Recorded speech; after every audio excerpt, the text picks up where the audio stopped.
ఫిబ్రవరి 19 నుండి మొదలు కాబోయే ఛాంపియన్స్ ట్రోఫీ 2025 కోసం ఎంపిక చేయబోయే టీమిండియా జట్టులో జస్ప్రీత్ బుమ్రా ఉంటాడా లేదా అనే చర్చ జరుగుతుంది. ఆస్ట్రేలియా పర్యటనలో 32 వికెట్లతో అదరగొట్టిన బుమ్రా 5వ టెస్టులో వెన్నునొప్పి కారణంగా బౌలింగ్ చేయలేదు.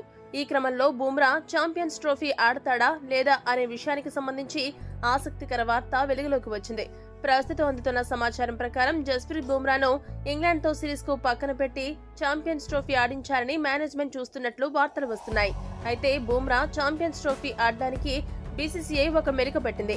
అదేంటంటే ఛాంపియన్స్ ట్రోఫీకి జనవరి 12వ తేదీలోపు స్క్వాడ్ ను ప్రకటించాల్సి ఉంది.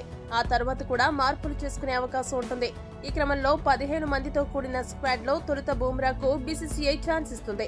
అయితే ఛాంపియన్స్ టోర్నీ ప్రారంభం నాటికి బౌలింగ్ వేసేంత ఫిట్నెస్ సాధిస్తేనే బుమ్రాకు తుది జట్టులో అవకాశాన్ని కల్పిస్తారు. లేదంటే బుమ్రా జట్టు నుండి తప్పించి మరో బౌలర్ ను ఎంపిక చేస్తారు. మరోవైపు షమీ పరిస్థితి కూడా అనుమానంగానే ఉంది.